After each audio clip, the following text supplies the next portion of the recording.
right, you guys, what's up? We are back with Behind the Bikini, and we are now on episode 86. And Jordan's looking a little rough here. You got a little scraggliness going on.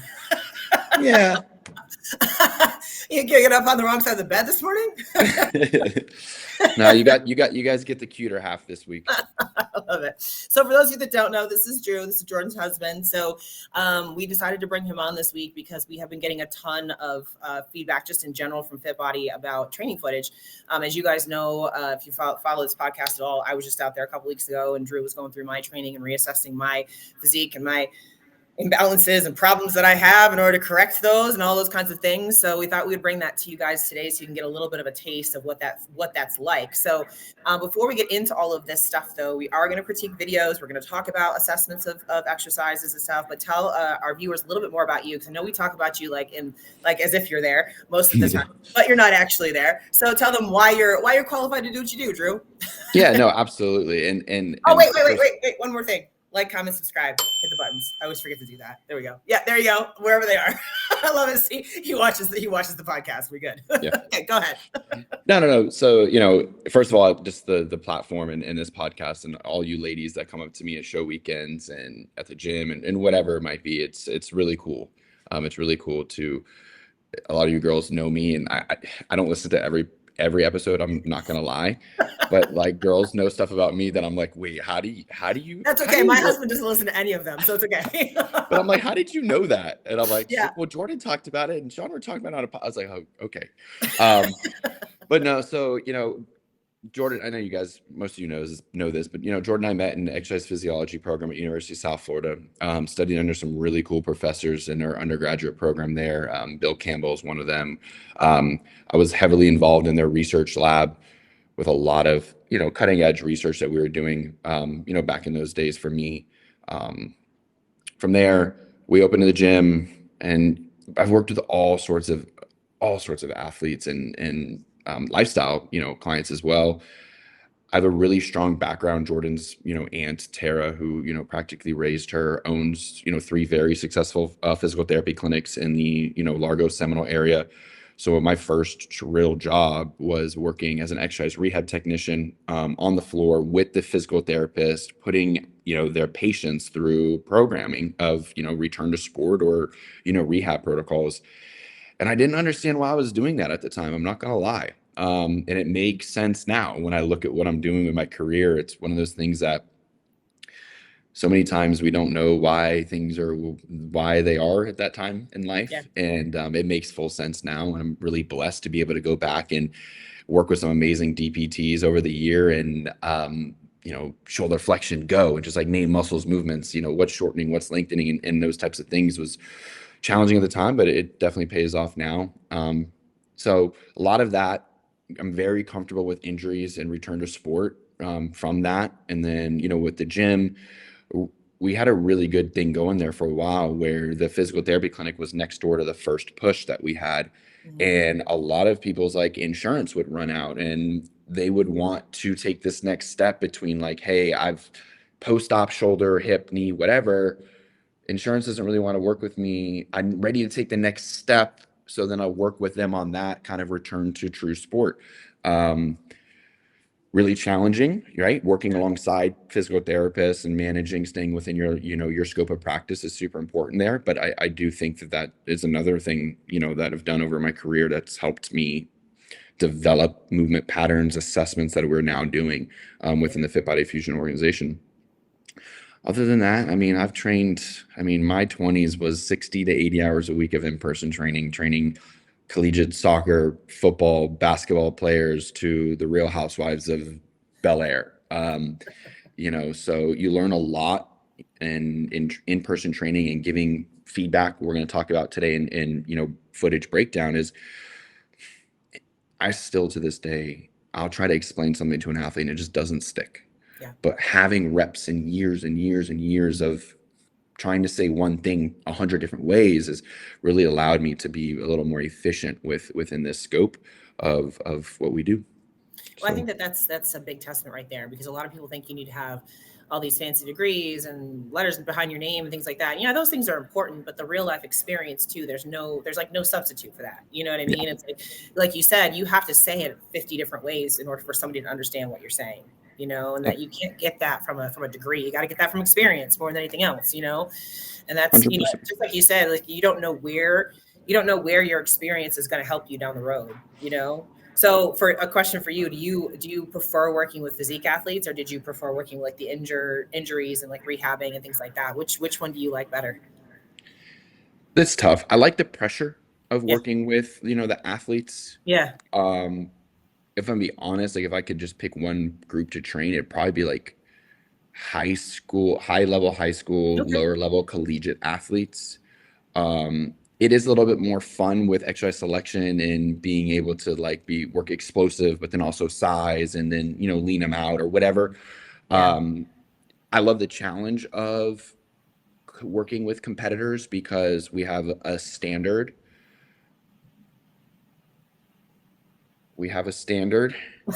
A standard, kind of. And it's fun to work with that standard and figure out how to evolve and stay ahead of trends that are occurring. So like I like the mental side of that. But just pure like in-person training, like there's nothing better than like teaching a high schooler how to like, deadlift 500 pounds and then go run a 40 yard, max effort, or working on, plyometric stuff from a like true training, Well, I think that's like a statement. Like I always tell, like I like college football better than I do professional. You know what I mean? And I think it's because kids at that age are very they're moldable, but they're also very willing to like try new stuff and things like that too. They're in that really great sweet spot where you can really push them hard, and they want to be pushed, and they want to try new things. And they want all those things versus like when you get a little bit older, you get a little bit more like curmudgeon-y, you don't want to injure yourself, all those kind of things, Well, I think it's the same too with some athletes, right? I'm not gonna lie, I've been very, very vocal with this, that when Jamie first brought me out here to, start, collaborating with her and working alongside her with writing, the training for her, her athletes, I assumed, pro, national level, Olympia level, that there was X capacity of understanding, biomechanics, muscles and movements and things like that. And I learned really quick that's not the case. And it's not a bad thing, right? Yep. But in some ways, having that collegiate football player is like having that athlete that did their first show, did well, and wants to go chase that pro card. Yep. I'd rather honestly work with that athlete out the gate than have a athlete that has worked with 5 different coaches with 5 different training styles. 100%. It's harder to shape. Yep. Right. Yep. Where, my little Daria is a prime example. We just won Samson overall. She's true novice. And from the get, she was like, I want you to mold me and shape me however you see fit. And it was a lot of fun to really be able to just Play-Doh and just play with it. And I think high school and collegiate athletes are very similar in that approach too. They're hungry. Yeah. They have something to prove. And I've said this on other, platforms before, that there's nothing more deadly in this industry than a coach and an athlete that have something to prove. Yeah. When they go to work for each other, it's amazing what can be accomplished. So yeah, and it's I've said this several times. Like one of the reasons why I decided to coach with Fit Body is just because it's brought on more like a system, more like actually training. Like I never had that. I never had anybody send me through actual training. Like I was doing half my shit wrong for years. You know what I mean? I didn't know any better. You know what I mean? And that's how a lot of people are right now. And I've always said that like I said this to you, my first assessment, I was like, I can't do squats because my legs are so long. Like I know things about my own body, but I don't know how to fix those things. I don't know how to do it correctly. I just know that doesn't work for me because it goes to my lower back or whatever. I just know it hurts when I do it. So that's all I know about it. But it's there's so many people in our industry that are just like, well, you're just going to do squats and deadlifts and that's going to be a program. That's just what you're going to do. You know what I mean? And it's just that people's bodies don't work like that. No. And I've talked too about bias, right? And how we can have a movement pattern and then shift bias. And we're going to talk about that on a lot of the training footage that we're going to review today, because there's a lot of athletes on here. I don't know what the goal is of the exercise. Right. And I think that's cool because we can say, I'm going to kind of give some scenarios of like, okay, if this athlete needed more quad, I would shift this bias in how we would do that. If the athlete needed more glute, we would shift bias this way. There's only so many ways we can hinge, thrust, and squat, guys. Like, let's just be real. There is nothing cutting edge about a squat pattern, a hinge pattern, and a thrust pattern. Right. Now, how can we optimize those patterns for your physique within the standard? That's where I come in. Like, that's my specialty. Yes. So that's that. Really excited to kind of break some of this out. I'm happy you girls let me kind of, step in here. We got a really great response. I was surprised because we only gave people a couple of days and we got 30 videos, 40 videos, something like that in. So I was like, oh, okay. I was like, every 5 minutes I was getting another video dinging in. I was like, this is awesome. This is great. But, that just shows you too, that people are hungry to learn this stuff as well. Again, for myself coming out to see you guys twice, I mean, I didn't need to do that, but I want to know, I want to learn. I want to know what's going to work best for me. And, I think we have a lot of, not just women, but we have a lot of people in our industry that are like that right now, because it's just, our sport has evolved so much and it is so specific now with each division. Like you said, if we're trying to go to wellness, it's got to be trained different than if we're trying to go to fit model. And it's not that we're doing different exercises. Like you said, there's no reinventing the wheel here. It's just how you do and perform those exercises for your shape and your body. And it's really important also just for longevity and injury sake too. Sure. And that's a huge thing that I'm seeing in the assessments, right? Is activities of daily living and prior training experience heavily shift that assessment. Yep. Those imbalances, it's really easy to tell when I look at a female, like, where do they wear their purse? Yeah. Right. I can see it in the shoulders, right? When they pop the hip, and a lot of you girls like to stand with one hand, both hands on one hip, right? Or we look at a rotational test and, I can tell you girls only pose on one side. Yep. You can open up a lot better. Your thoracic rotation it's going to favor your front pose side. I will say though, there are times, and we had one earlier this week where when I assessed her, I just shot Jamie a message like, hey, listen, the thoracic rotation is pretty equal on this athlete. If you want to entertain looking at the other side, it's there if you want it. And that's my job, right? I can report back to Jamie like, hey, look, I don't know if you thought about it, but the mobility on my end, it has the option to go, switch up front pose. Mm-hmm. And that's actually a good point that you just brought up too, because like you just said, you're doing the assessments, whereas Jamie's actually doing the coaching, right? So it's like you're telling her what you see, and then she programs accordingly, and you program accordingly, and things like that. So you're working together as a team as well. Yeah, absolutely. And it's just cool. It's really cool. I'm excited. Some things that we have in the works too for Fit Body Fusion and the training, side of things. Coaches are doing such a great job. All of our coaches are leveling up every single week. I mean, we've been talking about this on our education calls for a while, and I love it. I love how efficient we have gotten as an organization with this. And I don't know, I'm just excited to keep evolving. And we got some things with Push coming up where Javi, our general manager, he is fantastic. He is smarter than I am when it comes to this stuff by far. He wants to host some seminars this summer around St. Pete Pro, Tampa Pro, Hurricane Pro weekends. Nice. So just even educational, right? So if girls want to, wake up Friday morning before check-ins and go sit in on a seminar, it's something we're working on. So I just, because we keep getting this influx of girls that want to understand, and I shouldn't just say girls, like guys too, but to be fair, most of Fit Body is women. It just is what it is. Well, and this podcast platform, right? Right, exactly. Yeah, true. We have some guys that watch this, but it's like 99% women. So, but yeah, I mean, and like going back to I've been in this industry for almost 18 years at this point now, and nobody went through any of this stuff with me before. Nobody, I mean, basic stuff when you're in the gym and a gym trainer teaches you how to lift a weight and stuff like that. But I was seeing it myself more imposing than anything else. And I can tell somebody, I was like, I know you're not training correctly because you can't move this, the biggest one that I see all the time with girls is their traps.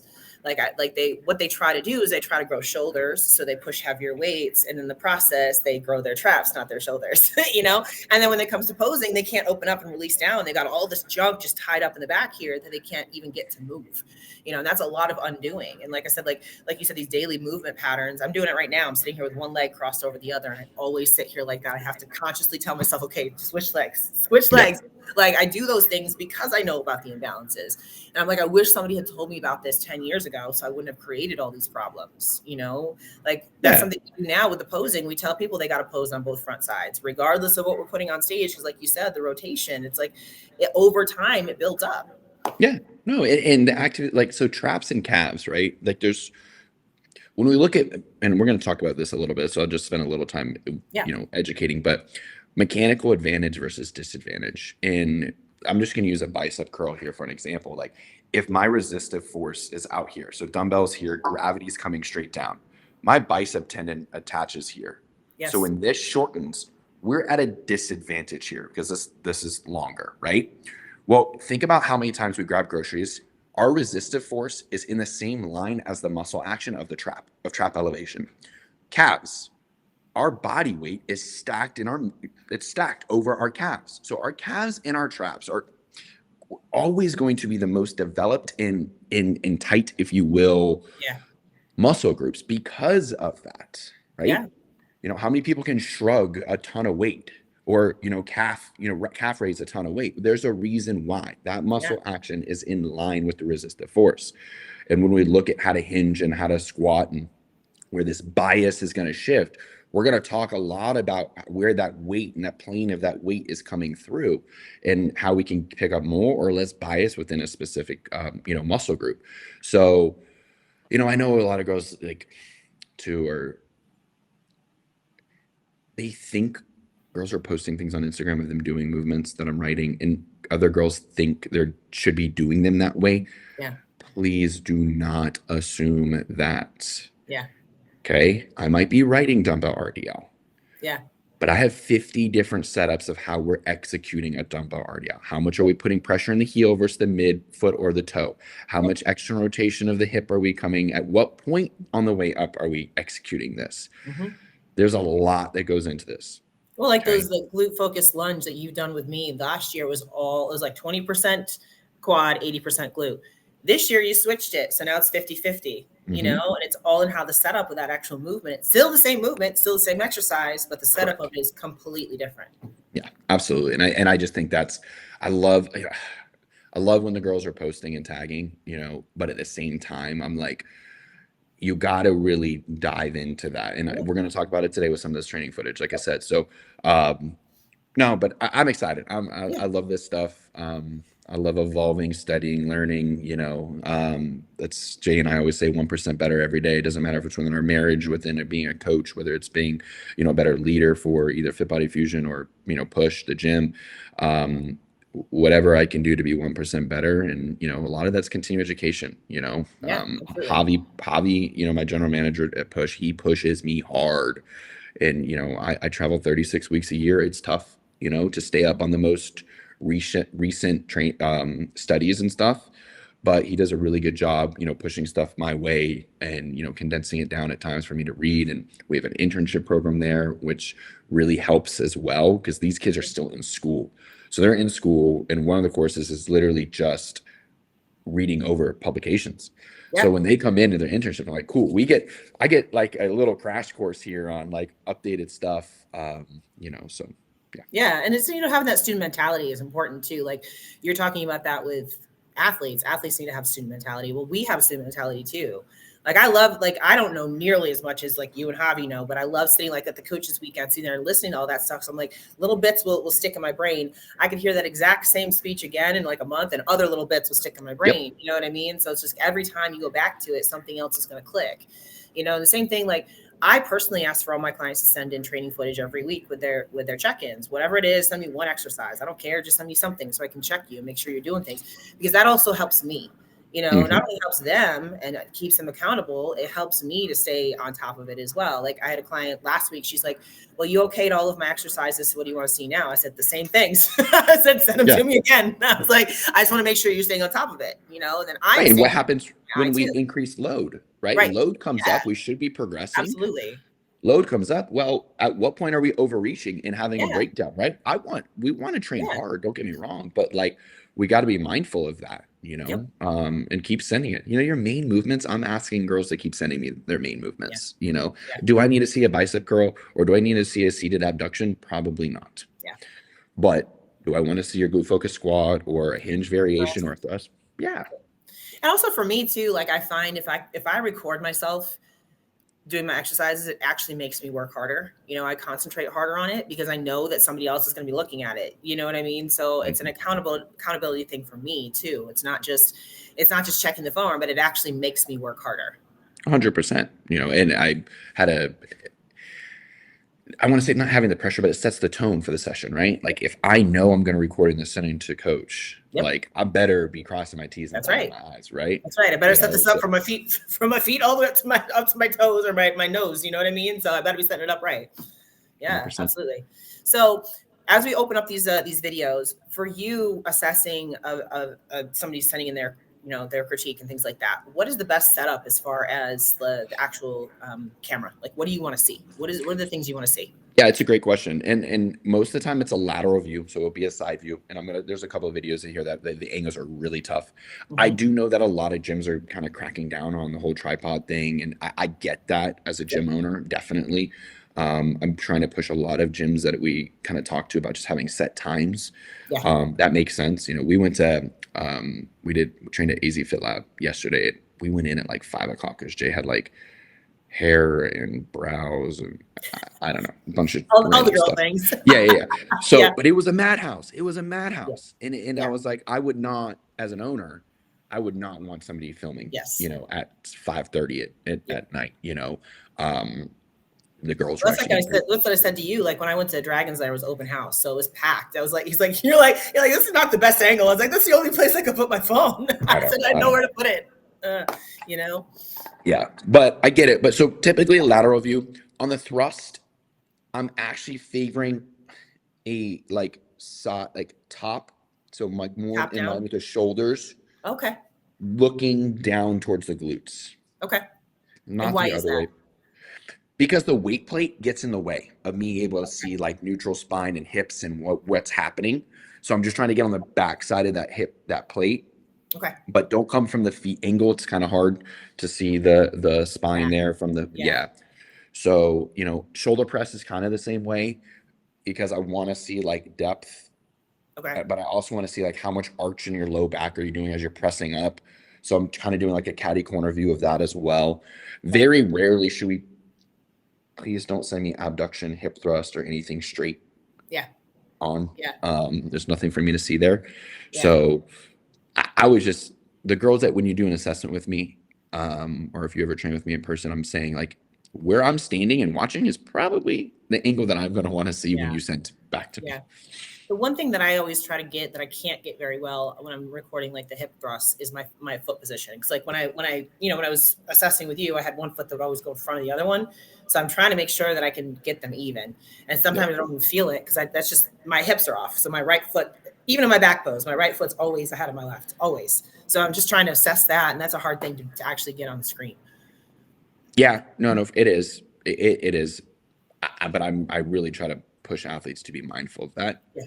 Jordan has a very bad habit, and if you look at any of her stage shots from this last weekend at Charlotte, or pretty much all of them, her left foot likes to rotate out.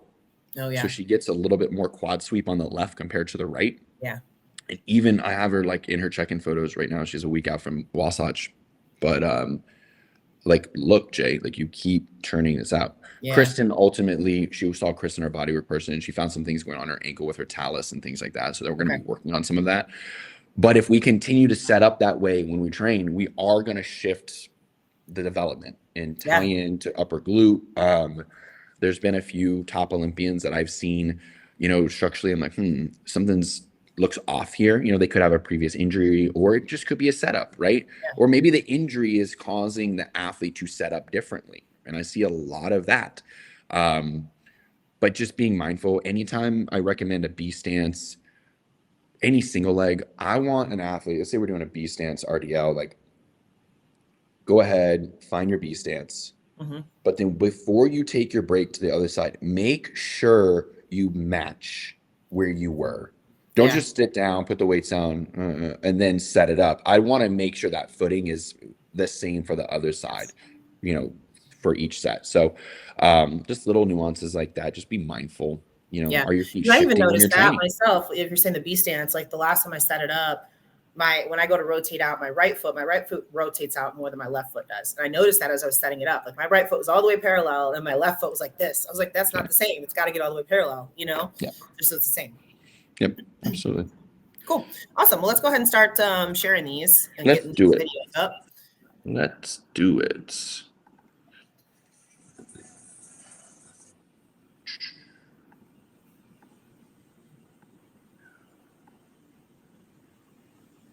Right. I got it right here. There we go. Perfect. Cool.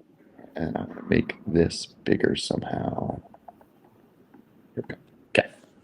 If I am looking left and right, I do have a dual screen going. So, okay. So I am going to assume that this is a B stance RDL. Yeah. I'm going to assume. Okay. Why do you say assume, Drew? There's a good bit of knee bend here. Okay. And I'm going to try to use, easy, simple terms here. But when I look at the angle difference here versus here, we definitely have a greater angle of hip flexion, or, the angle here at the bottom versus here. But depending on the goal of this athlete, what division, what the coach wants to see, I would be mindful of quads here. Correct. Yeah. I do think with this, I personally would like to see, if we're going to stay glute tie-in focused, something like that. That's end range. Okay. Yep. Okay. Now, if we watch this torso angle of the hips, it really doesn't change. Yeah. Okay. So it doesn't change, but we pick up more knee flexion here. Yeah. So this is a glute biased movement, but there is some indirect quad work here. That's right. Now I'm gonna get this real dumbed down here. When you say flexion, what do you mean? Sorry. Decrease range. So like this joint angle here. So extension will be at the top. So if the hips were to come all the way through and we had a straight line all the way through, everything would be in extension. Okay. So we think knee extension, we're kind of flicking the knees out. So it would just be, the knee angle. So I think it's a great setup though, right? Like I really like this setup. It's this great tempo. Yeah. Tempo's really good. If I was assessing this myself, I would ask that athlete to take the oversized shirt off. Yep. I would want to see spine. It looks good here, but I don't want to make any assumptions. Agreed. Yep. And then I'll just kind of the even pressure in the foot. The foot looks great here. Yeah, I really like this. This is solid. And then the other thing, something that I do when I'm doing a movement like this, again, take the oversized t-shirt off, but I put a hand on my stomach, the free one, because then I know that I'm holding my core in tight. Yeah. And I know I'm keeping that spine really straight. Yeah, and I'm cueing a lot of upper abdominal, lower rib biofeedback with the girls. That's where it tends to come from. We know that the thoracic spine, so like between your shoulder blades, essentially is the least mobile part of the spine. And then we go from thoracic to lumbar, which is your low back. And that TL junction, that thoracic lumbar junction, is a pretty mobile area. So that's tend to where I see most of that range come from if we lose the core stability. So in that, like I said, that's just kind of where your middle back meets that low back area. Now, how would you cue somebody to keep their core tight and keep that spine straight? What would you say? So it's not a posterior pelvic tilt. It's not a tucking. I want to be very clear. I am using ribs to pelvis. Okay, so think about using the upper abdominals to bring your rib cage slightly down. And I think too, in a front pose, this works well from a posing perspective. We don't want to pull up so hard and get this expanded rib, right? Because then we got the ton of arch, and then our waist can look pretty wide. It's the same principle here. So core setting down here.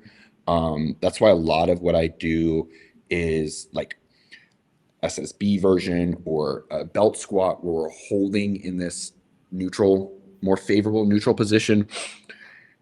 Put a bar on your back. We're going to be in thoracic extension. It's a lot harder because we kind of have a wedge depending on shoulder mobility, what we can get away with. But that's the main cue that I'm using right now is ribs to pelvis. It shifts. We can do this 6 months from now. I'm sure the cue is going to be different. I don't like absolute statements. That's the only absolute statement that I do like. So that's kind of something that helped me with the rib aspect is actually doing Pilates, because you do that all the time with the Pilates. You pull the ribs down when you're trying to pull the spine to hit the floor. You know what I mean? So as soon as I started doing the Pilates, that really clicked a whole lot better for me. I was able to hold it a whole lot better. So that was something that clicked for me. And I'm a huge fan. Like Pilates in nature is, okay, how do I strengthen a core? By moving the periphery. And that's what it is at its core. So if I love Pilates for core stability. Love it. Yeah. I mean, that was something that, when I came to see you the second time, you're like, oh yeah, you're good. Like that was something, my core was really weak when I saw you last year. So I was like, woohoo. And that's why I'm loving the reassessments right now, because I'm seeing like, okay, look, we picked up a ton of, we've crossed these off were dysfunctions, but we've improved here, but we're not enough. So let's add a little bit more here. Right. Yeah. I'm not done. we just got more things to work on. And it shifts, right? The body shifts, training style shift, Absolutely. Cool. Awesome. All right. We got the next one. Yeah. Let's see this next one. So first thing I'm going to say is tempo. Okay. Really quick here. Yep. And for some people, when they're watching this, they think this is slow. This is not. This is fast. Yeah. Yeah. And I do love when an athlete sends training footage like, hey, coach, this was a little quick. I'm going to work on slowing this down. I also see X, Y, Z. I love that. I eat that up. Yep. Like, because spend time in between sets. You know, how many times, like girls, if you're just sending your first round of posing to your coach when you wake up on the day of your check-in, really, like, get a couple rounds in, get woken up, like get in the rhythm, study it. Oh man, I thought I had my back open in the back pose, but I was definitely pinching, whatever it might be. Study, get a couple reps in, then submit it. Well, it's the same thing here too. I find this happens with posing, but also with critiques and stuff with the footage. It's like they just record and send, don't even watch it back themselves. I'm like, well, watch it and see what you're doing. I had a client who, she was going super fast through her movements, right, when she sent them to me, and that was the first thing I said to her. So the next week when she sent some stuff to me, she's like, I already see I'm going too fast. I'm like, great, that's the first step. I want you to recognize that you're doing it incorrectly, or whatever it is you need to fix. That's the first step, and then I can find other things to work on at that point. Correct. 100%. Yep. I think we could come a little bit taller here at the top. Yeah, it looks like her upper body's coming up, but her lower body could come up just a little bit more. Just come through a smidge more into extension. Oops. Now, you don't want them to lock out, correct? What do you mean lock out? Like completely straight. I'm fine with coming straight up as long as we're not posterior pelvic tilting. Okay. So what I don't want, and I know some of you girls are listening, not going to watch this, but I don't want the hips to like come underneath us at the top. Yeah. So we can come through in hip extension without getting this little pelvic tilt. Yeah, I think a lot of people think they need to do that squeeze and push through. No. Yeah. I'm also, and I'm going to use this opportunity, I want to really challenge you girls to associate the word feel with the stretch and not the shorten range, not the squeeze, okay? Deeper in prep, coach is asking flat, full, how your pumps, sure. That's a little different. Yeah. If we're really trying to like start filling an athlete out, if they're super flat, we start pushing sodium and carbs up. Are you getting that connection? Is that muscle biting, if you will? That absolutely. But deep in an off season, growth phases, like most muscle damage is caused during the lowering phase or the eccentric phase, the lengthening phase. So let's associate that. So when you're saying lengthening phase, you're saying in this movement, when she's all the way at the bottom. Correct. So right now, glutes are lengthened, hamstrings are lengthened. Yes. As she comes up, the glutes will shorten, the hamstrings will shorten. And that's what drives hip extension here. Okay. Yes. So as she comes up out of that hole, everything on the backside is tightening, and that's what's lifting her torso. Yep. I also cue, and this is a pretty pretty good hinge. Like I said, I really like to see this slower, but your glutes and hamstrings should lift your torso. Your torso should not bring your hips and hamstrings through. Right. I think we have one in here that we can kind of see that in. Let's see. Let's move on here. Where are we at? Okay. This one is I think we're trying to do a glute focus squat here.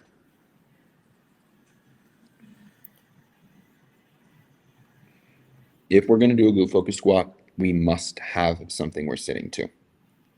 Something you're say it again, sitting to? Sitting to for a range of motion. So here's an example. Miss Lauren, she just did an eval with me a couple of weeks ago.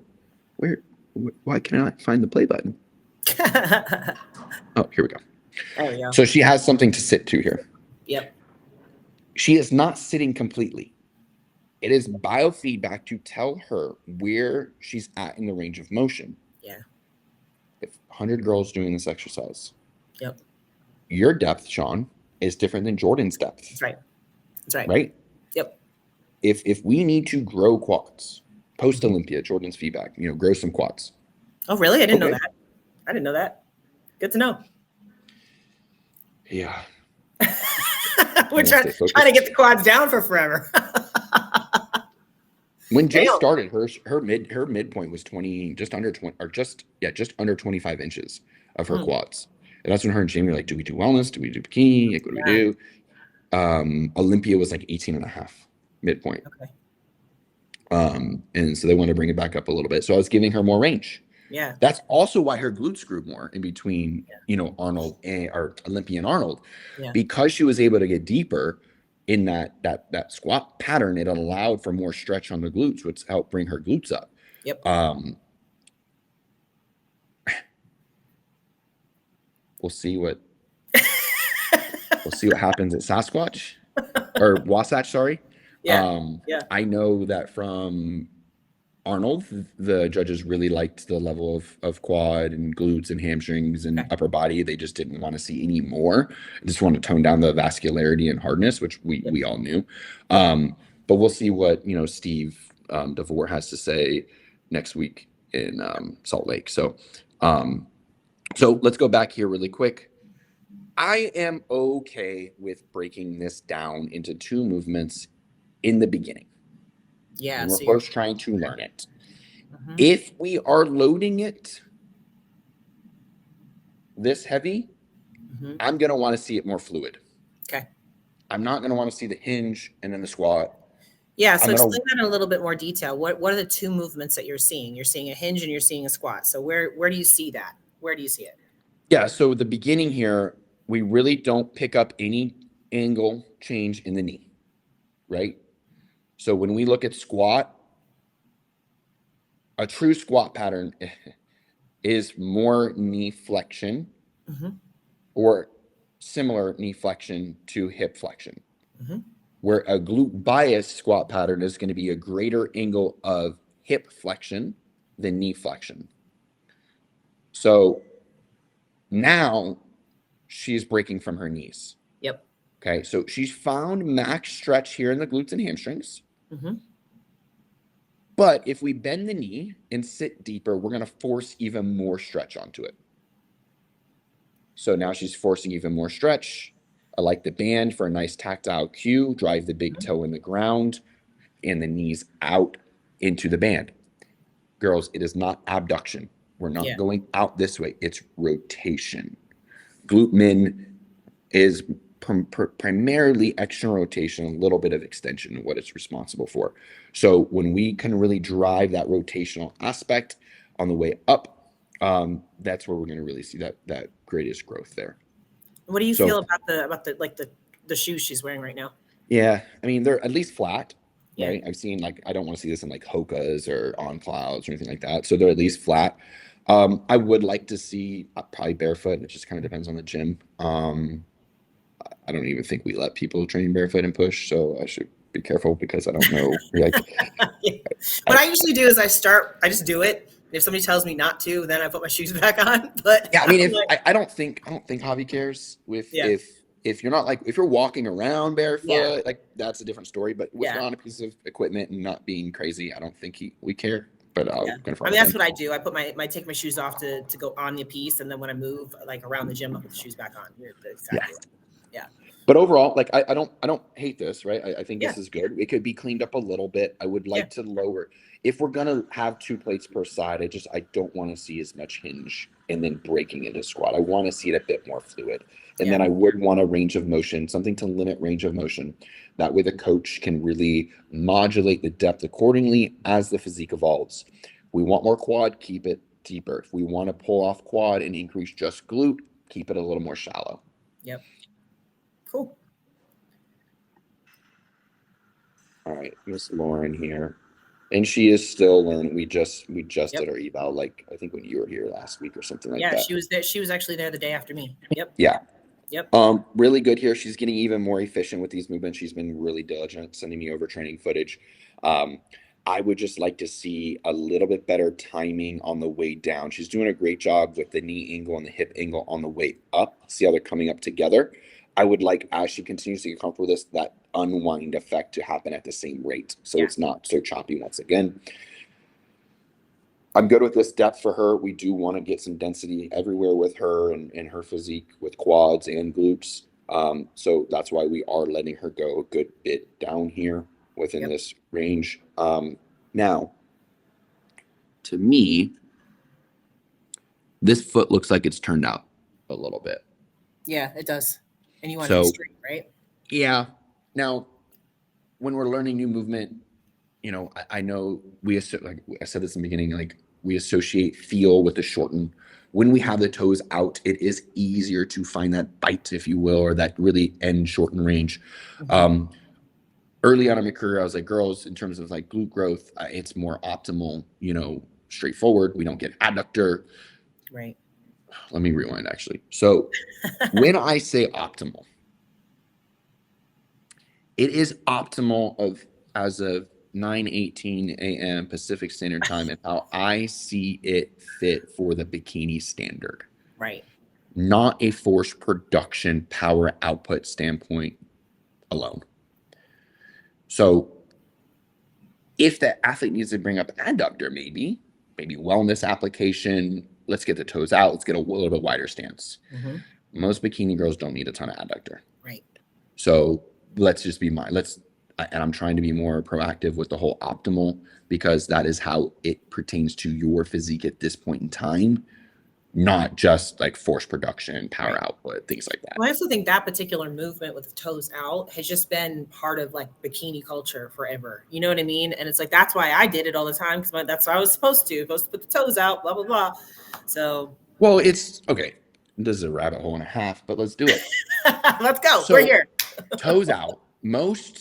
It starts in high school, believe it or not. Yeah. Okay. Your high school PE teacher, strength conditioning coaches, in my opinion, have no business being strength conditioning coaches or PE teachers. They're history teachers that pick up an extra shift to teach, history teachers that pick up an extra shift. Right. Yeah. So it is a lot easier to turn the toes out and have an athlete get deeper range of motion. You pre-shorten part of the glute. It allows for a deeper angle of hip I used to use regular terms here. You pre-shorten the glute so it allows you to get deeper. Yeah. It also creates a more natural pathway on the way up for the knees to go out instead of collapsing in, which can be hard on a knee, potential, for injury and with those valgus forces that kind of collapse in. It's just lazy. Right. And it's something that I'm really proud of the kids that I got. We're so blessed to work with, 2015 through, we'll call it 2020, and these middle school, high school, collegiate athletes. I was able to really teach them how to squat, hinge, thrust, all of those things. So it just comes down, we were taught that toes out, wide.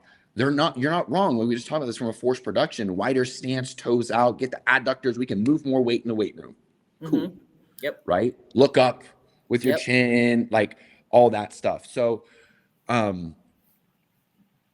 it's nobody's fault. It's just kind of, It Well, it's happens just over again time. understanding what you're trying to build. Like after I came and saw you look last year, I started putting all my toes forward, and what I noticed with my glutes is that the projection of my glutes improved quite a bit. So it was going towards that middle medium part of my glute versus the outer part. As far as what I was working, I didn't have that kind of projection until this past year, and it's because of how I was training. Yeah. Yeah. Yeah. So, All right.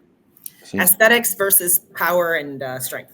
It's tough, right? And so much of bikini is you working with a scalpel, not a sledgehammer. We Yeah. talk about it all the time, Say that like one more time because I talked over you. So scalpel versus what? a sledgehammer, There you go. right? We're being very meticulous of how we want a little bit more glute here, but want a little bit more quad. At this, like we've got to pick and choose, and the more, I mean, sure, there's some like true novices, intro girls that just need muscle everywhere, right? But still, you want to be mindful that we don't just go blast away. And, my big thing right now is like, oh, glutes are growing, glutes are growing. Are you measuring your waist too? Yeah. Because if your glutes grow by 3 inches, but your waist grows by 3 inches, the net is 0. That's right. The judges don't see more shape. That's right. So let's figure out. I'm more of a fan, make the waist as small as possible. And then let's grow the glutes. 100%. I get a good bit of flack from people in the industry. It's like, oh, I don't see your girls lifting very heavy. Well, if I bring their waist down by 1.5 inches, 2 inches, their glutes automatically look bigger. That's right. Then I don't pigeonhole the physique where we're like, oh shit, we built all this tissue here, here, here. And now the judges at 9:23 a.m. decide things have shifted. Yeah. Okay.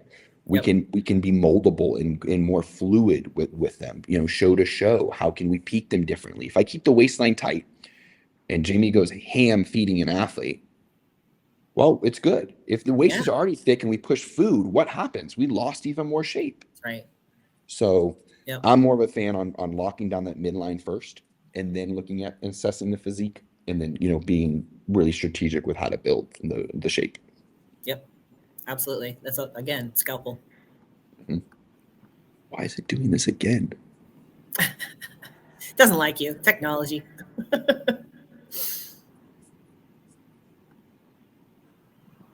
All right. This is a good one. All right. This one's tough. I'll let you go, Sean. Well, to me, it looks like her stance is too wide. That's the first thing that I would check. And then she's also rounding her back quite a bit too. So I do know for her, like it is a glute bias, but we are okay with quad. Okay. Right. So the wider we get in theory and the more erect the upper body is, the more quad we're going to get to glute relationship. I feel like she's pushing up onto the quad. Yeah. She's going up. Yeah. This one is weird because you have to set this up correctly. Yep. So when you set this up, you have to start at the bottom. Don't ask me why. This is one of those things that doesn't make sense when you think about it, but the setup is so important. I'm cueing right now. This bottom knee starts in line with the heel. Okay. I want the chest, knee all over the toe. Okay. Then stand up. Okay. On the way down, so she stands up. On the way down, there is a push and a pull. Her left knee is pulling the right glute down, and she's going to slowly resist that force with the glute. But when this knee comes down, I want it on the outside of this foot. She started here, so there's a little bit of a curtsy. So she wants it going. You want it to go in for her. Okay. Correct. Like so towards the camera, this way, towards us. Correct. Towards us. Yep. So it starts directly in line. It comes up and then ends on the outside. Okay. And we're going to just create even a slight rotation. That's going to add a little bit more stretch in the glutes. Then on the way up, she's got to focus here on keeping her chest a little lower. Yep. Let the hip start to come up before the chest. Okay. Okay. Yep. Slow this down a little bit as well. Okay, I see it. Also, don't like snap with the knee. I see a little bit of like engagement here. Popping. Yeah. Yeah. But solid. Getting there. See, and this is a great example of, I didn't know that's how you were programming it for her. You know what I mean? So that's why when you were saying watching on Instagram, like that doesn't help, you know? I already yelled at her. Okay, so why did I yell at her for this one? I shouldn't say yell. That's mean. She's so sweet. Nobody can actually yell at her. This cable is way too high for this upright row. Okay. Yeah. Okay, so I want it straight. Yep. And then I Oh, see yeah. a little bit of low back arch here. Yep, for sure. So she's pulling down and back here. This is going to be more advantageous here for some trap. Yeah. Okay. Yep. So for this one, you would probably set the back on the bench first, right? Well, you want to get the cable at the right height first of all, and then you want to set the back before you do anything. Would you start up here? Would you start at the bottom? Where would you start for this one? She can start at the bottom, and she's a little shorter. Okay. So I see she's putting a foot here. Yeah. I mean, I'm only 5. I think I'm still 5'7", but there's some benches where my feet, I can't push through my feet to then get neutral spine. Okay. So I'll have to use little blocks to like shimmy my feet up to be able I don't to have push. that problem. No, you do not, Sean. No.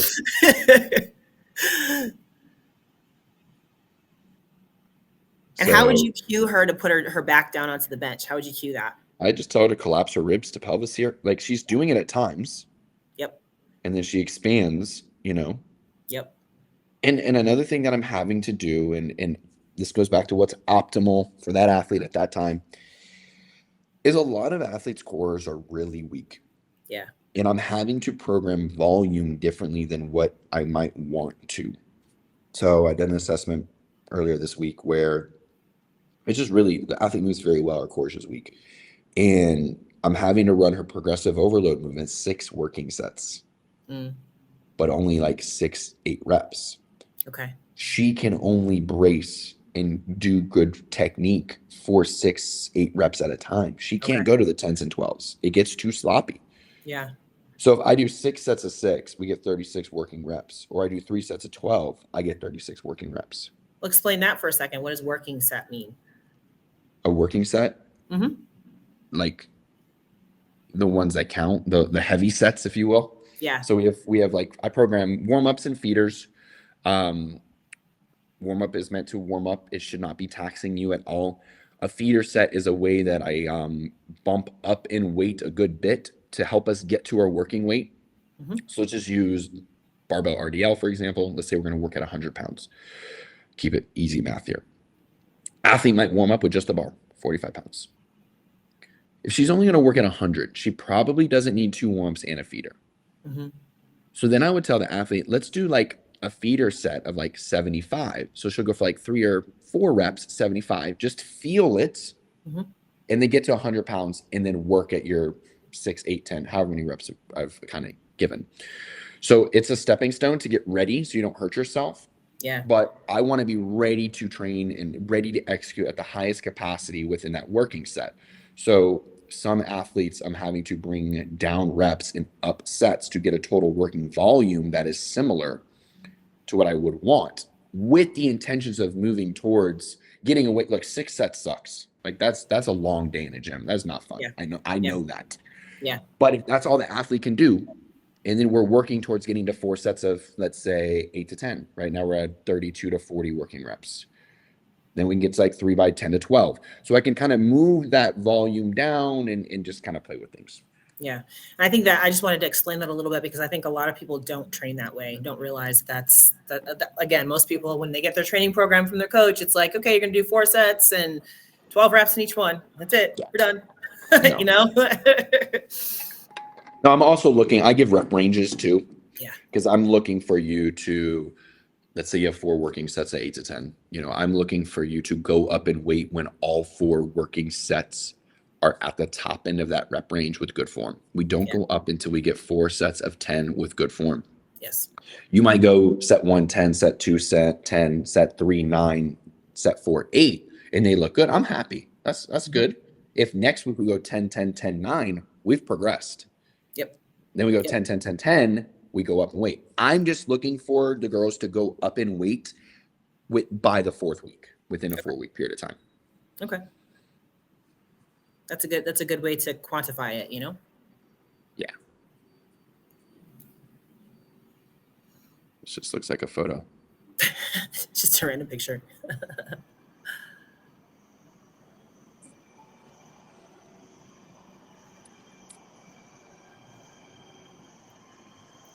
This is one of my clients. So I'm going to let you go at it.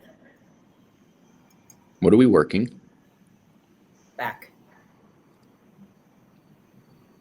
Lats.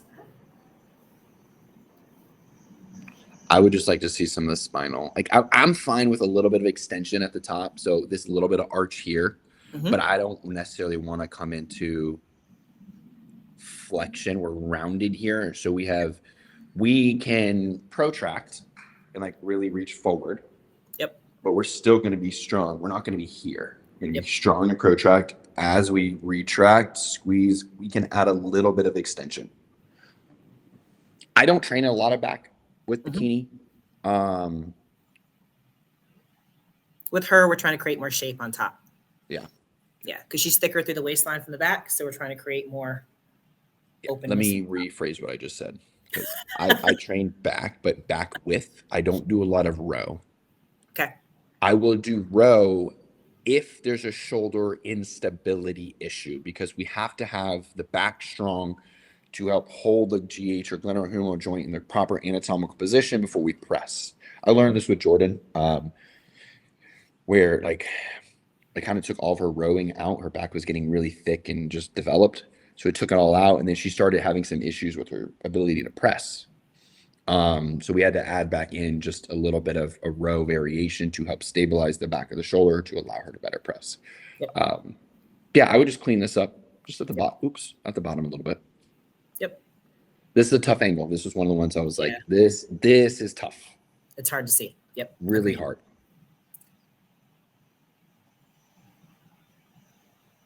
It looks like she's going to right. I don't think she's pulling too far back. Yep. I'm seeing good left to right here. So this is a post-delt face pull variation. When I'm cueing this, I do like the girls to think about getting wide left and right with the elbows, not back with the elbows. We shouldn't be pinching the shoulder blades. Ideally, we're thinking about a figure, like open up like a figure athlete. Yeah, trying to get that width. Yes. And just pull wide, not here, and pinching back. Yep. So like if you were going to set this up as far as the camera, where would you put it?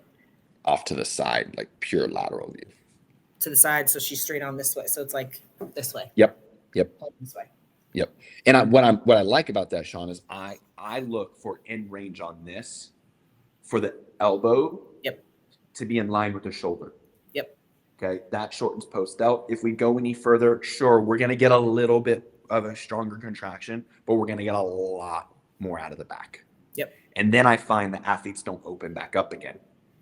Right. Even the guys, we watch guys pose on stage and they pull back and they're getting ready to open and they don't ever open. Yeah.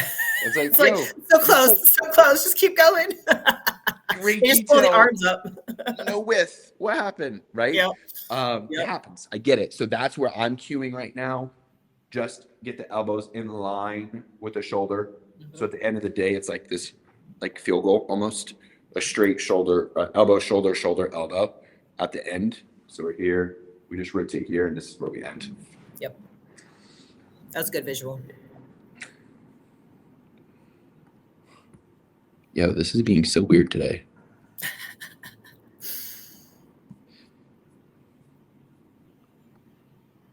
You don't see a play button, do you? I don't, actually. That's weird. Do I have to download it, maybe? I don't think so. I don't think so either. It should just play. But yeah, you're right. I don't see a play button anywhere either. Oh yeah, because that other one that you were saying, I think this is just a picture. That was also one of Jennifer's. I remember watching that. Yeah, yeah, but this one's good. Let's see. Yeah, okay. Might just be a screenshot or something.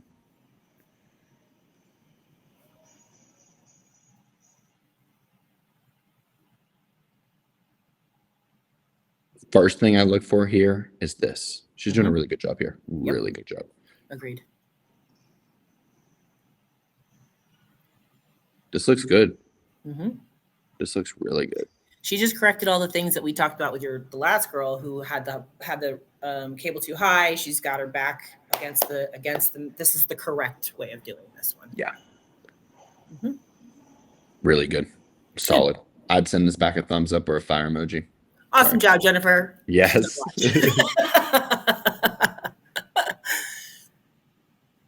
Camera angle's a little too high here. Yeah. And then I don't love the rotation here. So I want to see this hand here. I don't want to see this like pulled back. Agreed. I want to see hands, elbows, shoulders all in the same plane. Yep. Back looks nice and tight though. Back is pinned. Do you think she's doing that with her wrist because maybe it's too heavy for her? Maybe the weight? Or maybe it's just the way she's holding the actual rope? Don't know. I think what gets confusing is like it's here. She's like this.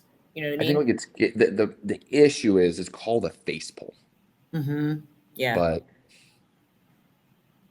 it's really in line with the shoulder. So, you know, she might be trying to get her hands higher because it's more in line with the face. Okay. Yep. You know. But I like everything else. Yeah. She's not going too far back. It's almost like she just needs to rotate the elbows up too. You know? Yeah. Hey, I know this gym. She was actually last night. She was there. We were hanging out together when she was thrusting.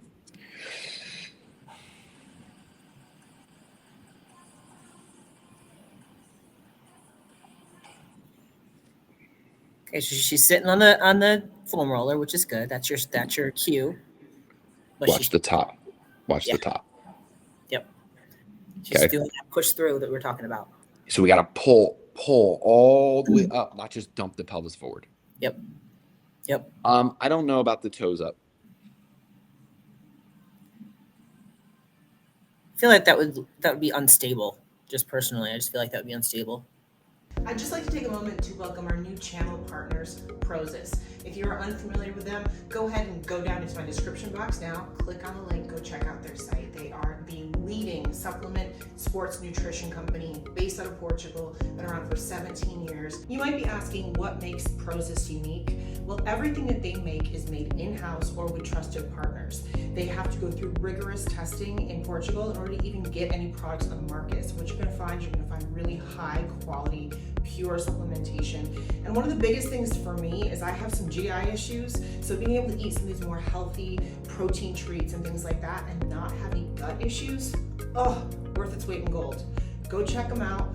Click on the link in my description box below. Use the code Cuties10 to get all of your discounts and even some special surprises. They're always putting out some amazing promotions. Let them know that I sent you and let me know what you think. Thanks again for watching and thank you for supporting our channel. Now, go optimize your own athletic abilities and check out Prozis.com. It's hard and it shifts your weight back a lot. Yep. We're not bad. We just need to clean that little dump through. That's and right. I would try to get rid of the wedges. Yeah, her back's straight and everything, so that's good. Yeah, yep. Everything else looks fantastic. Mm-hmm. Yep, I love this modality for the glute focus squat. If we're going to be axial loaded or have a weight on our back, this is my preferred method. There's a lot of stability. It's not a free bar, you know. For most athletes, it's this version or a pitch shark version where we're able to grip low. Excuse me. Bless you. Thank you. I felt that coming a mile away. I was like, I know it's gonna come out at some point. And keep that core nice and tight. Yeah. She's doing good here. We gotta don't dump the pelvis all the way through. And then I personally love this particular squat machine. Like for my own body mechanics, it's really good. Yeah, we had to buy one for push eventually. I was just like, you know what, I'm programming this way too much. Push needs one. Yeah.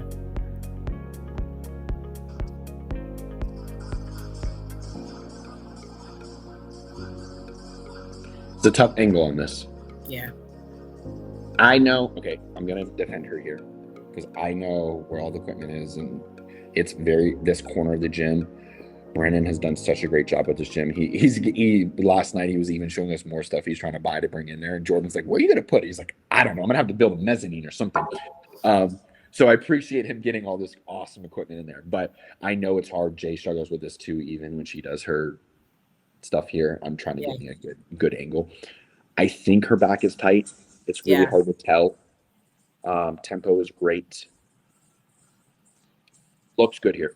This is just, I just know this logistically is tough to get a good view on. And ladies, when you're doing that particular exercise, make sure your back is straight. We see girls all the time where they arch their pelvis and stick the booty out. Don't stick the booty out. Yeah. Pull it back. Looks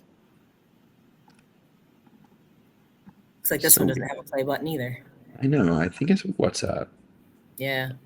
I love this machine though. Weird. Okay. Okay. Not a great angle, but I can still see what I don't like here. And what don't you like? Watch the low back. Yeah. If we're off to the side, we're going to see a good bit of arch in the low back.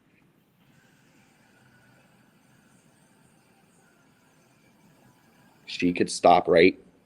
Missed it.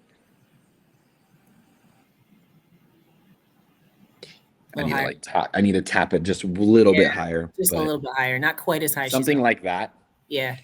Yeah. Kind of straight line all the way through, and this is once again to be good for a lateral angle, lateral view, and then slow that last half down. Just like agreed. Find that work. Embrace the suck here. Yep. Don't just generate momentum and get it up. We lose tension. Mm-hmm. That's one of the biggest things I see in stiff-legged deadlifts. Is girls are initiating with their chest, shortens low back, and we create momentum, and then the glutes come through, and we've lost pressure because we've generated all this momentum with the upper body. And then it's like, oh, Drew, my back hurts. Okay, well, brace your core and do it right. Like that's right. We shouldn't have issues with the back. Yep. Well, that's where when we're talking about pace, that's why that matters so much. You know, because you're reducing that momentum and you're actually using the muscle that you're supposed to be using. Exactly. I'd get out of these shoes. Yeah. On this. I know you've told me as far as this particular machine, because that is on an angle, the foot plate, it's not the best one for me. What about for her? Yeah, I mean, so I will say this angle is less than the Nautilus glute drive. Mm-hmm. Okay. I do wish this was adjustable. Yeah. Agreed. If we could take this and then put the Arsenal foot plate on it, or just have the ability to raise or lower this seat, and then adjust the angle here, it would be beautiful. I would love it. I should just. Do they make any machines like that? They don't, do they? Not that I've seen. Yeah, I don't know why. That's weird. Just seems like it would be the logical plane. Because I love the back pad. Yeah, exactly. And I used to hate the belt, but they're getting better with the belts not digging into the girl's hips so much. Yep.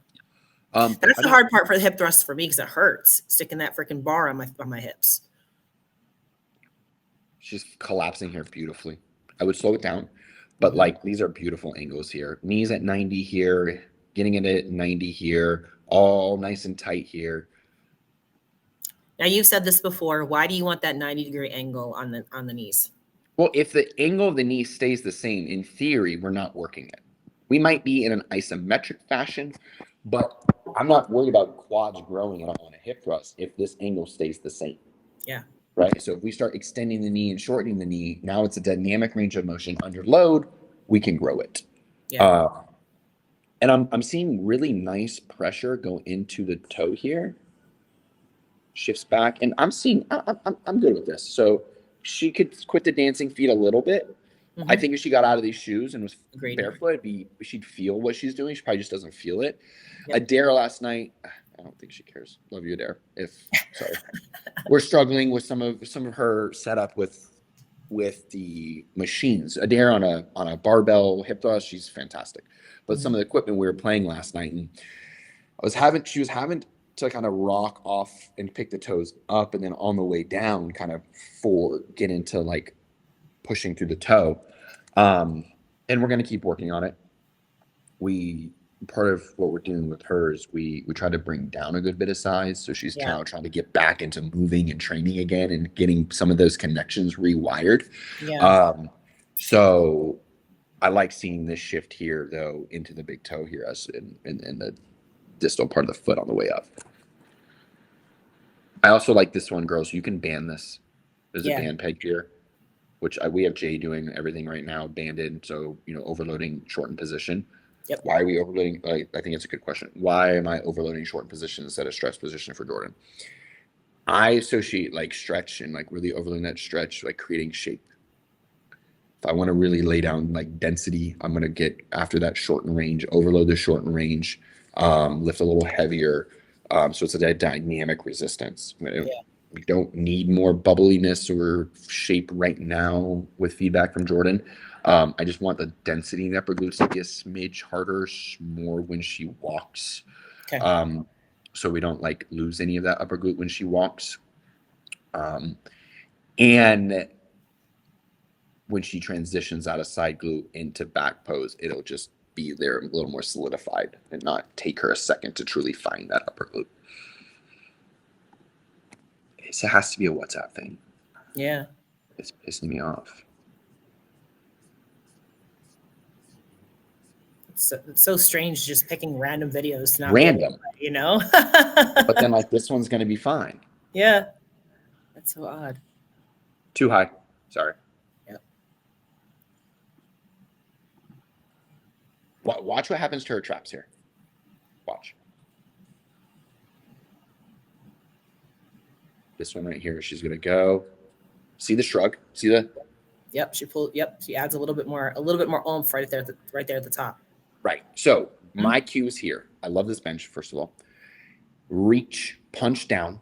Right now, the knuckles. Get this resistive force as far away from the shoulder as possible. If we're reaching, we're in scapular depression. We then can't shrug. So reach down. That's going to take the trap out of it as we reach. Stop it parallel. Okay. Even if we're doing a lateral raise, reach.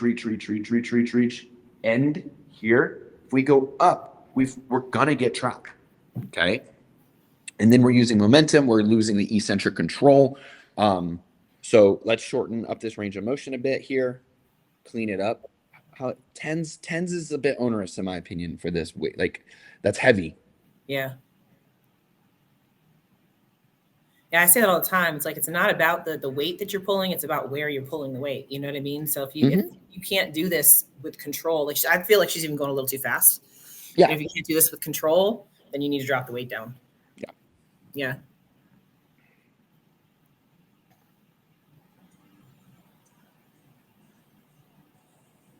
Once again, I know this corner is tough with the angle. Yeah.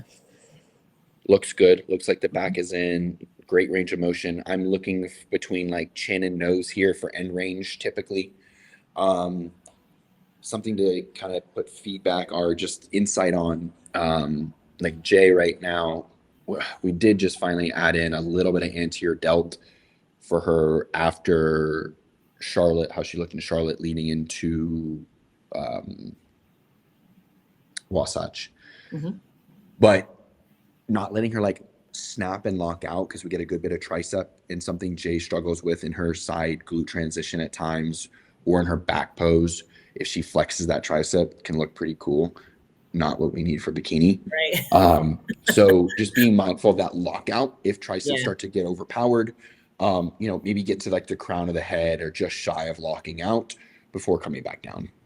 And would you open her up a little bit more here? Smidge. She can open up. Yeah. I feel like she's a little bit crunched. Yeah. But she trains hard. Yeah. I get to see her. She's at Fit Lab, so I see her often. Once again, it's so weird. Can't play it. It's like, screw you, we're done. All of these now? All of them now. Now they're not letting you play any of them. That's weird. I want to see. You don't think it's an issue if I bring somebody up that sent training footage that didn't submit? No, go for it. I don't think this athlete would mind. I don't think.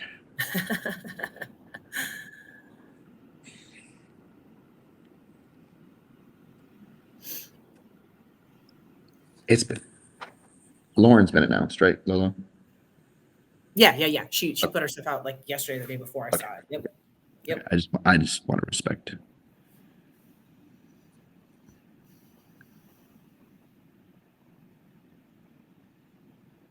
Okay, we're gonna go to. So she just was out this week, and I think she's executing this glute focused lunge very well, very quickly. I love the no shoes. I love the no shoes. Like this is how you do this, guys. Yes. Like this is really solid, really good technique here. Now again, this is glute focus, so you want all of that in the glute. Like you told, like for me, it was 20% quad, 80% glute. You know. Right.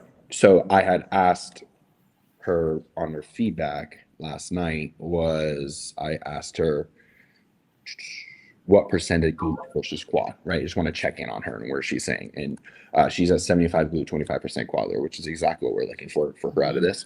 But I just want to bring this up because this is a really good execution here of how to perform this one. I know this is a challenging one for a lot of athletes. So it's a great model of how to do this. So yeah. Lauren, if you see this, you have more, you can repost this and tag it. That way other girls can see it. That's a lot of girls. Don't post it until I give you like the seal. Like that you're okay. Like, if I don't repost, most of the time, if I don't repost it, there's a reason. Yeah.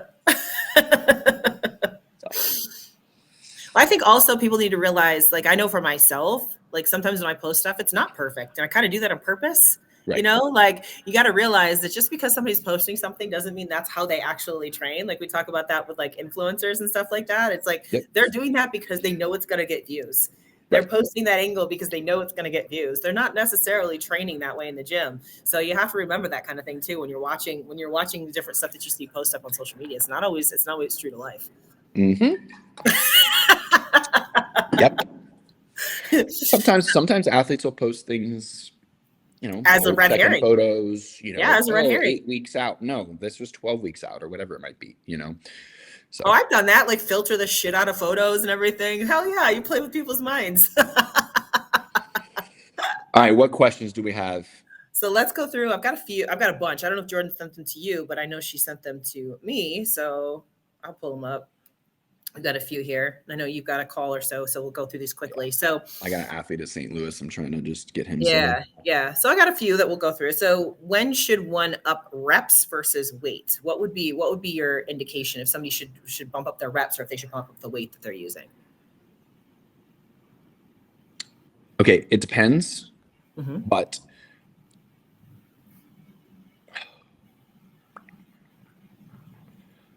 so we have different rep ranges. Man, I'm trying to think of how I can make this simple. We have different rep ranges that textbooks say will facilitate different outcomes, whether it's more strength-based, hypertrophy-based, or muscular endurance-based. Okay, that's kind of the three little buckets we're going to use for this. I don't believe that is true, personally, but that is what most textbooks are going to say. At the end of the day, as long as we are progressing something, we are going to grow. Now, I talked a little about creating the more bubbly shape, over the more dense tissue. If we're going to favor that dense tissue, we're going to be wanting to lift heavier on the lower end of that rep range. If we're wanting to really create more shape and sarcoplasmic, like swelling, more pump, if you will, we're going to get into that like 10 to 12-ish rep range. There are factors though, right? Like if we are deep in prep and needing to try to find a pump and things like that, we might have to walk volume up a little bit. There's also research coming out right now. It's a few years old, but the proportion of muscle fiber types within different muscle groups. What the heck are you saying, Drew? So we have three main we have three main muscle fiber. fiber types. One of them can shift. Okay. And basically, Jacob Wilson, ASPI is his facility in Tampa. He was one of the head researchers at University of Tampa for a while. He was doing some research on basically muscle biopsies or like core samples. He was like looking for people that were willing to take a really thick needle and essentially take a sample of different parts of the body, different muscle groups. And what they were finding was there's different proportions of fast twitch versus slow twitch muscle fibers in different areas. It's not always the same. So like there is some research that suggests like triceps need to be trained heavier to get improved, to grow them over like more volume based. We're getting into like a really nitty gritty here. At the end of the day, let's just keep progressing reps or weight.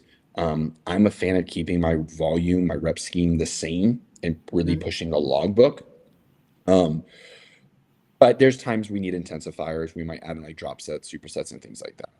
Or adding bands or something like that too. Yeah, dynamic resistance. I love dynamic. I'm a huge fan of dynamic resistance. The deeper we get into prep, prime equipment or strive equipment, you can overload the end range, which I really like. It's also reduced risk of injury. So when we're at that most vulnerable spot, we don't have as much load as the shortened position. So there's some creative ways you can kind of program that. Yep. All right, I got another one. If you can keep training intensity high and strength up in a prep, can you still grow in prep? You can always grow in prep. Okay. Here's the difference. Are we in a deficit or not? Okay. So Jamie and I agree on 99.999% of the things. And for the longest time, I would say you can't grow in prep. And she'd say, well, I think you can. And then we started we were disagreeing. And I was like, okay, wait a minute. In a deficit, I don't think you can grow in a deficit. PEDs are not, right? If we're in a deficit, like recovery capacity with PEDs can be greater, like output will be greater. But if we're in a hard enough deficit, we're not growing. Don't even entertain with a DEXA scan. You all want to get in that rabbit hole. Go do a DEXA scan, come off of it. I don't think I should say this. Take some PEDs, get back on it. It's going to shift. Go get a pump in the gym, cram a bunch of sodium through the roof, get some food, it's going to shift. Right. Okay. So that's where, and so I use Derek Luns for this example. Love Derek. Great human being. When Derek's off season I think he's getting like 260 these days now that he's allowed to, outside of 212. He doesn't look as big as he does on stage with Arnold. Yeah. Because he's lean, his waistline's come in, his shape has come in better, he's conditioned. It looks like he's bigger. He's not bigger. Yeah. It looks that way. Yeah. Yeah. But he's not actually bigger. Yeah. So that's, it can get tricky with the eye, Yeah. But I do think you can grow in prep. Absolutely. I think Fit Body Fusion, our coaches, and we do a really good job at getting girls in shape, and then getting food at a really good spot.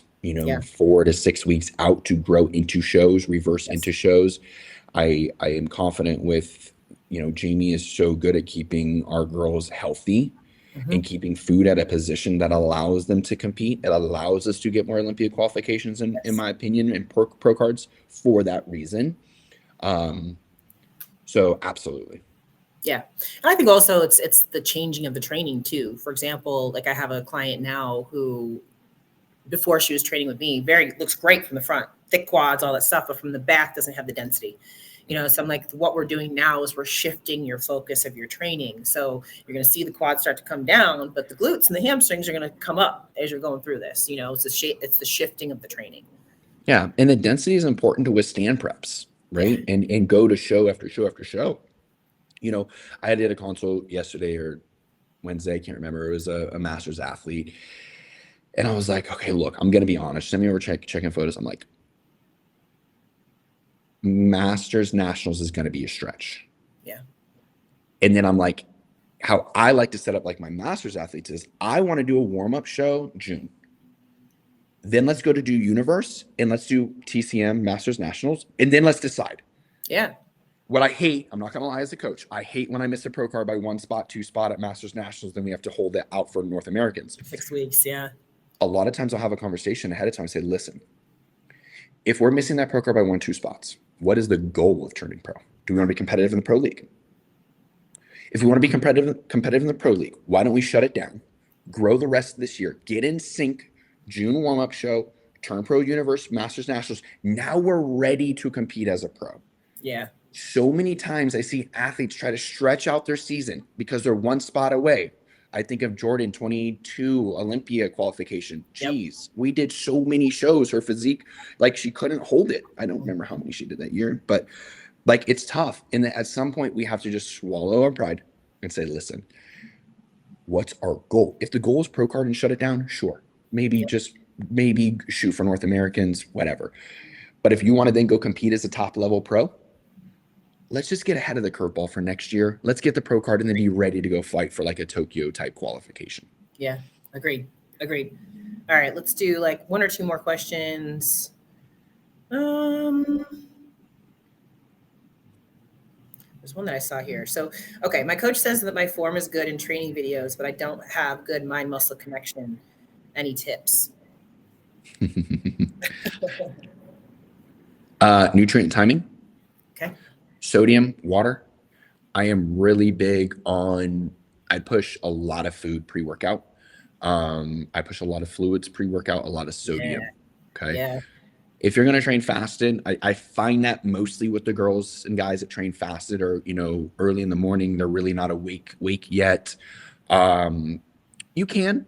I would shift macros heavier pre-bed than I would else, and then make it mandatory to get up and get a good 1 liter of fluids in with some EAAs and maybe like a relight or raw replenish, get in, 800 to 1,000 milligrams of sodium with your EAAs before you get in there. Most of the time, it's kind of a pump thing.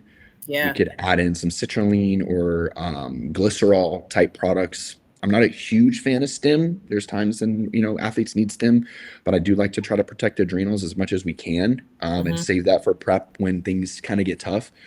But let's look at some vasodilators, get some vasodilators and then get a good sodium, get good hydration in before that, see if that helps. Yeah, I agree with that. I can't train unless I've got a good couple of meals in me or it just doesn't feel right. I feel like I'm missing something, And it's for me, like I used to only train fasted.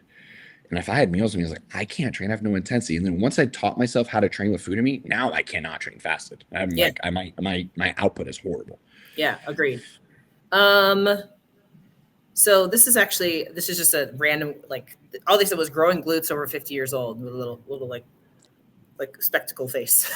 But I'm basically thinking what they're asking is, can you grow your glutes after you're 50? I don't think age matters at all. Injuries may get in the way. Hormonal profile might get in the way. But if we are optimized on a hormonal profile standpoint of things and we have great, muscles, like joint issues and things like that, the body doesn't know whether you're 50 or 25. I mean, if your hormonal profile is where it needs to be and optimal and, you're training correctly, I don't agree with that. No, I mean, and I think it comes down to a lot of different factors. Like we always say, it depends. Yeah, it's going to be harder when you're 50 versus when you're 25, of course, but it can still happen. Like I say it all the time. Like I look better now in my 40s than I ever did in my 30s. I'm like, I wish I'd known all this shit when I was in my 30s, Yeah, what I will say though is, and I got some really good. Robert, one of my men's bodybuilder, competed last weekend in Charlotte. Really good dude, CrossFitter for 15 years. He was a competitive CrossFitter. Missed the games by a couple years, just by 1 or 2 placings, and was like, you know what, I want to give this bodybuilding thing a shot. He'd competed like 40 years ago in bodybuilding, and we did an after action call on Monday or Tuesday after the show, and he's like, Drew, I'm not gonna lie, man, like I think I got to stick to 5 days a week of training. 6 is too much. And I was very upfront. I was like, were you telling me this? He's like, no, but I really tend to struggle with like suck it up, buttercup mentality and then communicating to you. I said, well, listen, like always bring something up. But if recovery, I don't believe in overtraining. I believe in not a proper recovery.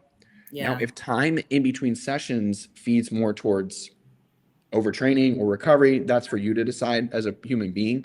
But for me, if we're ready to go, we just have to focus on recovery. Yeah. Yeah. And I think that you're right. I think a lot of people think more versus, okay, we got to take a breath for a second. Once you're fully recovered, go hit it hard again. Hard. Go hit it hard again. And I've seen that myself. Like my training has gone down to I only train 3 days a week, and then I do Pilates and stuff like that in between. But my training is a hell of a lot better because I give myself that opportunity to recover in between. Yeah, go in there and smash it. Don't go in there and just get touches just to get touches. Yeah. Right now I'm struggling personally because, I'm working with a coach and just trying to get healthy and just be in a position that when Jordan retires, I can, get a pro, chase a pro card.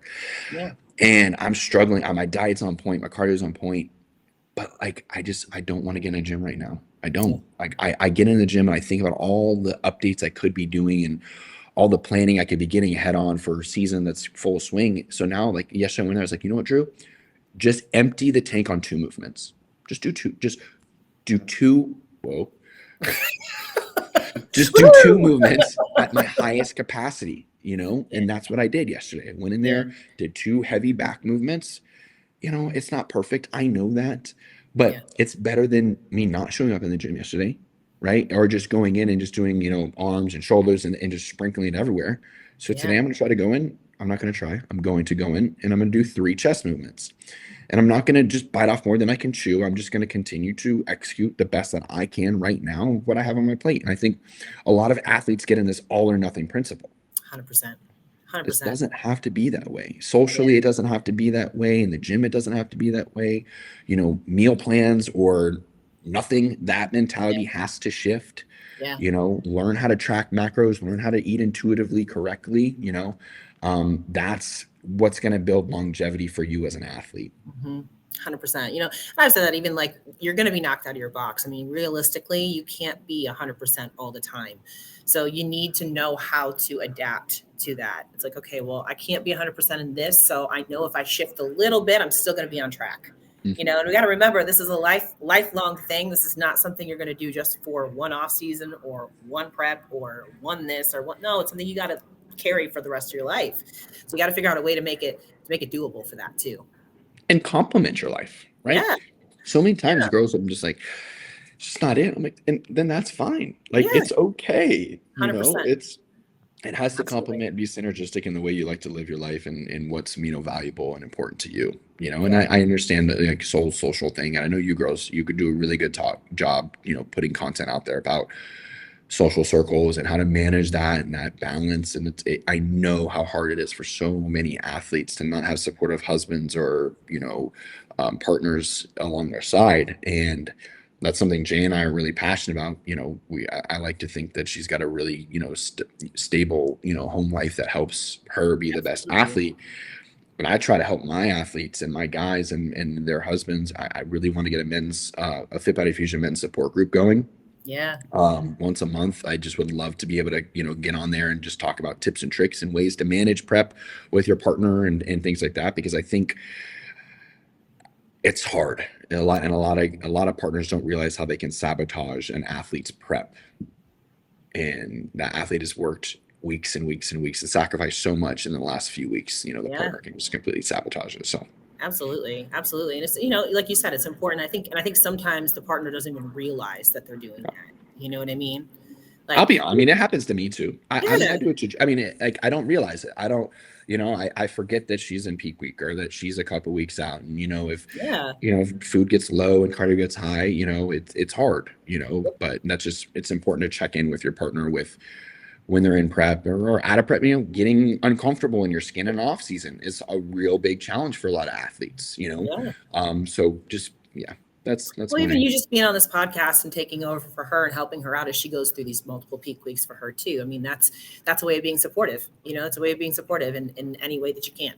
Absolutely. Yeah. I mean, and for her, I know she wants to be on here, but she's got like 6 new athletes that started this week and she's in peak week. And I leave on Tuesday for Orlando.